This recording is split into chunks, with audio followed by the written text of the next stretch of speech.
Breaking news. The United Kingdom's getting wrecked. Good evening, ladies and gentlemen. It seems that once again, the UK has been plunged into chaos with the resignation of the UK Prime Minister, Truss, an absolute muppet who managed to fuck things up so fast and so much that even Bojo the Clown was surprised by her efficiency, making her the shortest-serving Prime Minister in UK history. Well, it seems, dear Luigi, that the lettuce outlasted her after all. Lord Lettuce at this point. To be outlasted by a lettuce, what a legacy. In short, she came, she saw, she fucked up our mortgages, and she was escorted off the premises. Onwards we go to the third Prime Minister in 4 months in the clusterfuck of omnishambles that is now UK politics. Luigi, she resigned. We've lost her. By the way, we lost Liz. We lost Liz. We called it. I don't want to say that we told you so, but with an air of arrogance and smugly, he says. But yeah, we called it. Last episode, she's not going to last a week. Outlasted by the lettuce. There's some amazing memes. I'm looking at a meme on Twitter with a giant lettuce behind the podium at number 10. Yeah. I also saw the same one with a cat. And those are basically the two front runners right now for the premiership of the United Kingdom. For the uninformed, yeah, there's a cat that resides in number 10 and then definitely has more jurisprudence and experience by now than the whole cabinet, let's be honest. At this point, the cat is like Churchill. It has so much experience. I've been through 5 governments in my 2 years here. 5 governments, 50 chancellors, 20 prime ministers, and 3 lettuces. I'm looking at the tweet. My son has lived through 4 chancellors, 3 home secretaries, 2 prime ministers, and 2 monarchs. He's 4 months old. Yeah. Wow. But goes to show you that the UK is not at a point of stability, let's say. It's not that it's more stable, is it? We characterized it as a vibrant democracy in previous episodes. I would argue that now it's a vibrating democracy. And the vibrations are getting very, very powerful. Powerful vibration, very strong. Very strong. It might even hit France if it keeps vibrating like that. The French must be watching this whole thing like, I knew it, mon ami. I always told you, mon ami, the fucking imbeciles. It is what it is. We called it. She's out. They put Jeremy Hunt in and he wrecked everything that she stood for. So, what kind of prime minister could continue like that?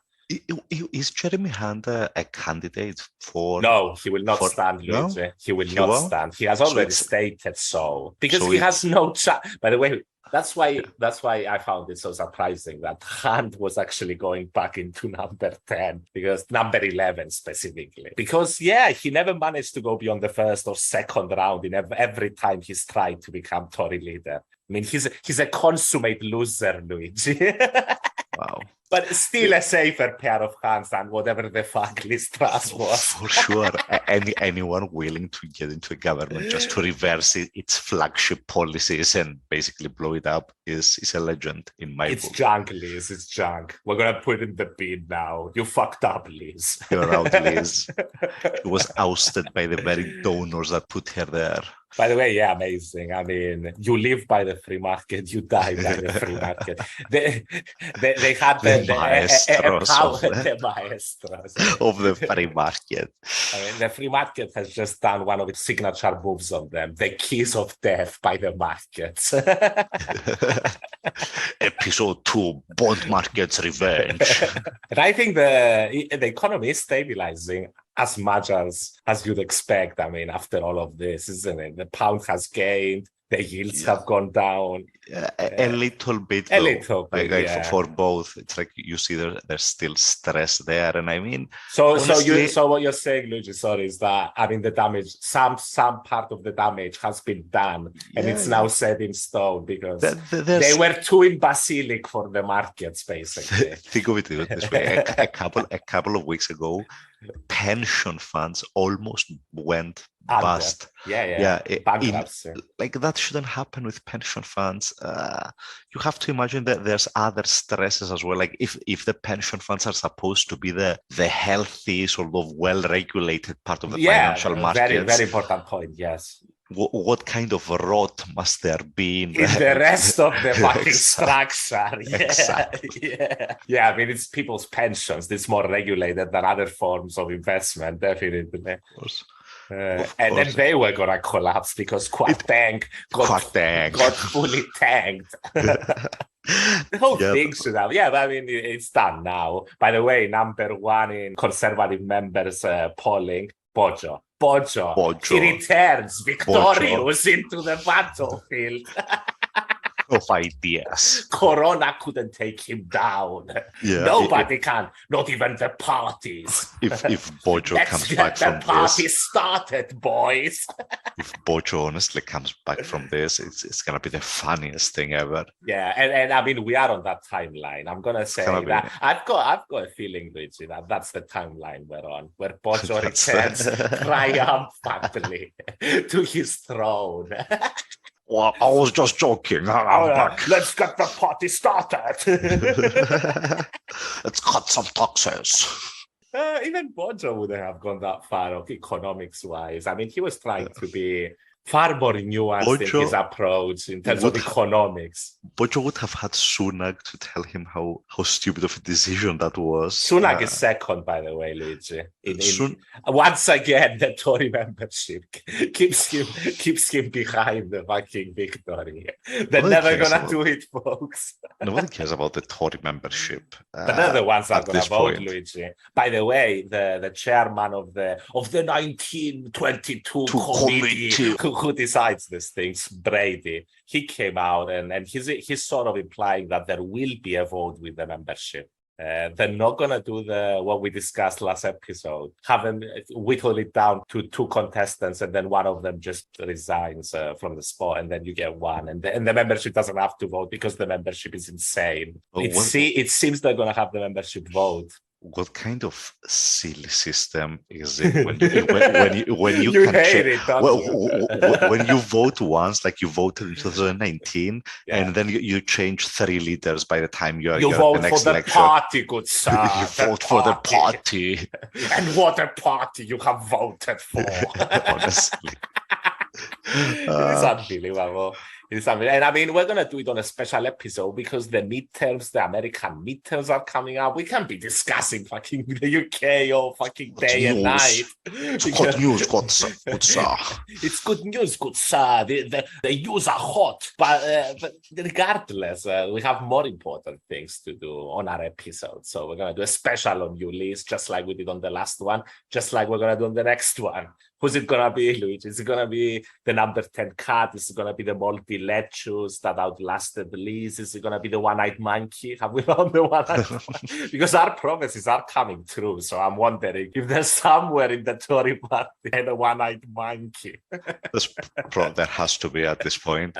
Look, my money is on Sunak. I'd say he's going to find a way to do this. You think they're going to do the best thing they could do, the Tories? They are a party, or possibly the most successful electoral party in Europe, the Tories, in terms of actually staying in power. So there's got to be something in there, some form of survival mechanism, which goes to what you're saying, that the best, obviously, by far the best move would be to put Sunak in there. But it seems the membership doesn't want him, Luigi. Sunak is the only one with a half-functioning brain at this he's point. Got at least 5 neurons that can do the job. He's got 5 of them. I mean, Liz is in minus territory. We're talking about minus territory. That's how bad the situation is. So but they should put Sunak, but they'll probably go with Bojo, knowing the Tory base. The Tory base wants Bojo. I mean, if it had to choose between and then we've got Ben Wallace. I've mentioned him. Nobody knows him. He's a fairly respected defense secretary, but nobody knows him.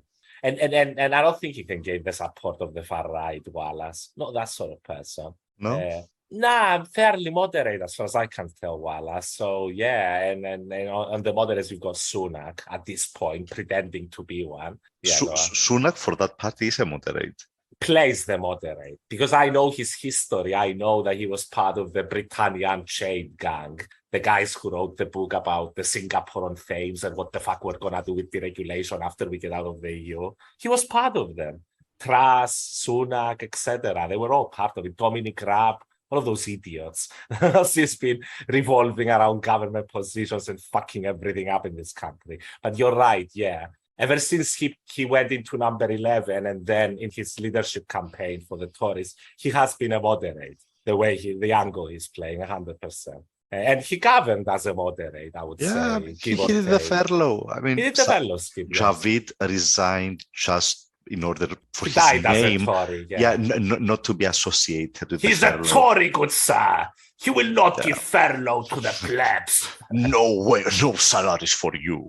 But and by the way, we had another Tory preferring to die as a Tory rather than live as a politician. We had Suella Braverman, who resigned yesterday. That was a day before Liz resigned. We had a lot of clusterfucks yesterday, by the way. But she resigned apparently because she felt that they were reneging on their commitments to lower immigration. Apparently she was against an India trade deal because it was going to give more visas to Indian people. So you see how the Brexit fucking virus just goes against any attempt to better economic outlook. Anything. Any attempt at economic growth. And I think they came at her and they also wanted, I think Hunt wanted for her to increase her migration targets so that the OBR office, the Office for Budget Responsibility, would forecast a better growth prospect for the UK. But she wouldn't do that. Fuck you, I'm not going to fucking let more immigrants in. So she resigned, and she actually went after Liz Truss in her resignation speech, which is unnatural and not the norm. Yeah, look, when there's blood in the water, there's a lot of blood in the water. Yeah, the Tory shark can smell it. Yeah, and they are sharks, and there's a lot of blood in the water, people. The circus is 24/7 and it ain't living, folks. Dun, dun, dun. Another one bites the dust. Dun, dun, dun, dun. Another one bites the dust. And another one down, and another one down. Liz Truss bites the dust. Nice. Yeah, I mean, bite it, Liz. Another one, another imbecile goes away. How does that feel, Luigi? It feels good. Feels good. I don't know. I like it. I feel empty. It's been a while now. We're talking about personal psychoanalysis here. We're talking about Liz Truss, Luigi. It's nice to see imbeciles completely humiliated, being forced to resign. Liz looks like a reptilian, if I'm being honest. Like, when I see her, I sort of get the same vibes I get from Zuckerberg or something like that. God's the reptilian vibes. You've been watching too much Kanye, Luigi. Too much Too much Ye. Yay. Yeah, you've been watching too much Yay. We're not going to go with Lisa. She's not charismatic, let's say. By the way, I'm going to stick with reptilian. Reptilian it is. By the way, the Daily Star is celebrating the lettuce that outlasted Liz Truss. They've been doing running commentary with the lettuce next to a picture of Liz Truss for a week now, less than a week. Who's going to last more? Lettuce has won. A wilting 60p iceberg lettuce has been crowned the winner of the competition. If I was King Charles, I'd knight that cabbage, that lettuce. So it shall be Sir Lettuce. You would make a fine king, Luigi. A fine king. That's where that is. I saw a nice tweet about this and King Charles that he's gone out. Current pace, King Charles could surpass his mother's record of 15 prime ministers before the end of 2024. There's a lot of funny ones. Scaramucci, if anybody remembers him. Liz Truss lasted 4.1 Scaramuccis, and then someone added it. She was in power for 1.184 quartangs. Wow. That's complete and utter humiliation for the country and I mean for the party. But it gets darker before what was the Batman quote? The dawn. Before the dawn. So I think where are they? This is the only way Labour can get in power, by the way. I mean, the Tory party has to be utterly humiliated for the Labour Party to even have a chance to make it in there. There has to be a way for Labour to poach. It's very difficult, some MPs and trigger a general election. Unfortunately, Bojo got such a majority, Boris, last time we had elections. That it's going to be very hard to get a few people to cross across the aisle. He can get a few, but he has to get too many to pull it off. It's too difficult. We only need a few quartangs. They are snakes. But I mean, we've got all sorts of quotes. Bojo apparently is thinking about running. Of course he is. Of course he is. A lot of Tory MPs are warning. By the way, Bojo's the statesman returns. The elder statesman of parties. By the way, they're going to pick a leader by the 28th of October. They're going to go fast on this one. 8 days, that's it. They're going to have an next leader. They realize how omni-shambly this has been. It is a clusterfuck of an omni-shambles. A lot of them are warning Tory MPs that this is existential, that it can actually, the Conservative Party, if it chooses the wrong leader at this point, it can potentially cease to exist. Oh my God, stop. We can only get so erect. Stop, wrong Tory MP. There's actually zero chance of that, but yeah. It might come apart, Luigi. It might, because you've got a very hard right section of it, the Brexiteers, and then you've got people like Sunak. And it's true. But is it enough to break up the party? I mean, that's how the party has always worked, that party at least. I think it's the first time after Brexit where the hard right section became front and center of the party, that they got access to the levers of power. Yeah. How is Jacob Rees-Mogg working out for all you? Oh, yeah. The Mogster, what a guy, the representative for the 17th century. He should stay there and not bother us. I came from 1682. For the only Truss be remembered as. Who? yeah. She's going to have the shortest fucking book written about your time in office that has ever been written. It's very tumultuous, good sir. It's been a stormy year for British politics. The EU making fun of them, as always. There is no good sport. No good spirit. Blaming them, blaming Brexit, making fun of them. Even worse than the Italians is the current verdict. I saw a lot of memes. Sorry, Luigi. I saw a lot of memes being like, at least in Italy and Greece, like at least the food is nice. Yeah, the food is at least a bonus point. How about? All right, here's my piece of advice to the next Tory leader. To Sunak, let's hope. But okay. It might be Bojo. Sunak doesn't need this advice, I was going to say. Sunak doesn't need Luigi's advice. He's got his 5 neurons and all. He can manage. Give it to the rest of the Sunak has a map. He's got a blueprint, good sir. He's got a blueprint of success. Yeah. The guy who implemented Eat Out to help out during a fucking pandemic. I mean, you have to hand it to the guy. That is some, like George Carlin would say, some grade A bullshit. So give us the advice for the rest of them, because it's probable that it's not going to be Sunak. The advice is, how about before you get elected, you go the Italian route. You should go to London and meet with bankers to assure them. It's close. It's pretty close. It's just a cab drive away. Go there and assure the bankers you're cool. Are we cool? Yeah, we're cool. Cool. Excellent advice. Talk to the fucking markets. Yeah.